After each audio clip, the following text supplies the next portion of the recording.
పరవాడ మండలం జవహర్లాల్ నెహ్రూ ఫార్మాసిటీలో ప్రమాదం సంభవించింది.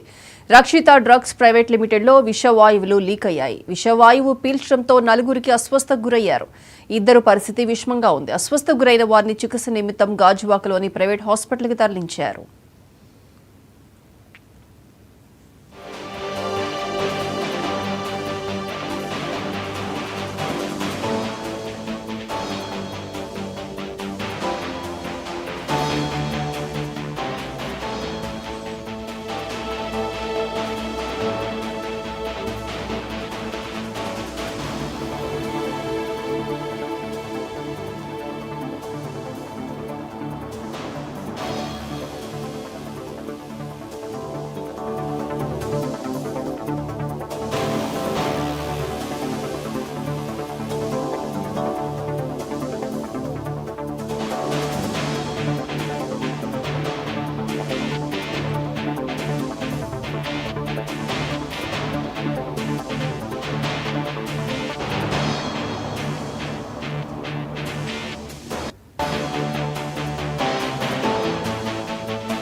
విశాఖ జిల్లా పరవాడ మండలంలో ప్రమాదం చోటు చేసుకుంది. పరవాడ మండలం జవహర్లాల్ నెహ్రూ ఫార్మాసిటీలో ప్రమాదం సంభవించింది. రక్షిత డ్రగ్స్ ప్రైవేట్ లిమిటెడ్లో విషవాయువులు లీక్ అయ్యాయి.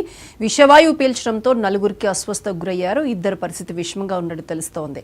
ఇక దీనికి సంబంధించి పూర్తి అప్డేట్స్ మా regional coordinator Kiran phone line అందిస్తారు. కిరణ్. మార్నింగ్ ప్రియాంక, ఏదైతే విశాఖపట్నం జవహర్లాల్ నెహ్రూ ఫార్మాసిటీ పరవాడలో ఉన్నటువంటి ఫార్మా కంపెనీలు ఎప్పటికప్పుడు ఏదో ఒక ప్రమాద గంటికలు మోగుతూనే ఉన్నాయి. ప్రధానంగా సేఫ్టీ ప్రికాషన్స్ అనేవి లేకపోవడం వల్ల ఈ ప్రమాదాలు సంభవిస్తున్నాయి. ఇప్పటికే కార్మిక సంఘాలని ఆరోపిస్తున్న పరిస్థితి.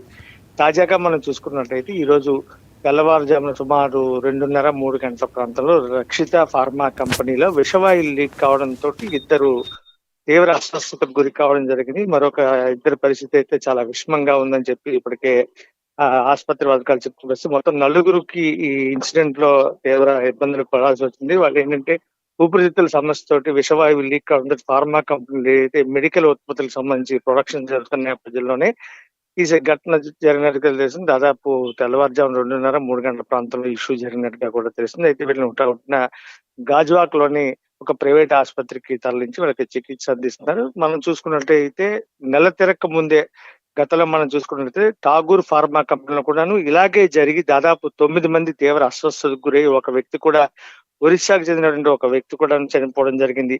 ఎప్పటికప్పుడు దాదాపుగా 5-6 నెలల నుంచి చూసుకున్నట్టయితే పరవాడ ఫార్మా కంపెనీలో ఇప్పటికి 4 ప్రమాదాలు జరిగాయి. ఒక ఫైర్ ఇన్సిడెంట్ జరిగింది. ఇలాగే విషవాయువు లీక్ ఇప్పటి వరకు 3 ఫార్మా కంపెనీలు ఇదే పరిస్థితి నెలకొంది.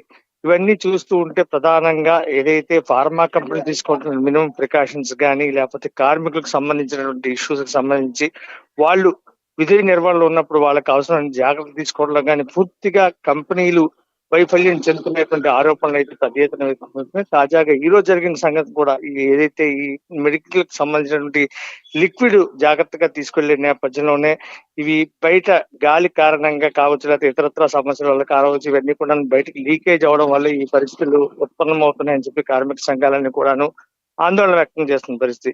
అయితే ప్రస్తుతం ఏదైతే రక్షిత ఫార్మాలజీ ఇన్సిడెంట్ నేపథ్యంలో కార్మిక సంఘాలను కూడా పెద్ద ఎత్తున ఆందోళన వ్యక్తం చేస్తున్నాయి. మెరుగైన చికిత్స కోసం విశాఖపట్నంలో ఉన్నటువంటి సిటీలో ఉన్న కార్పొరేట్ ఆసుపత్రి కూడా తరలించి వాళ్ళకి చికిత్స అందించాలని చెప్పి వాళ్ళందరూ కూడా ఆవేదన వ్యక్తం చేస్తున్న పరిస్థితి. Thank you.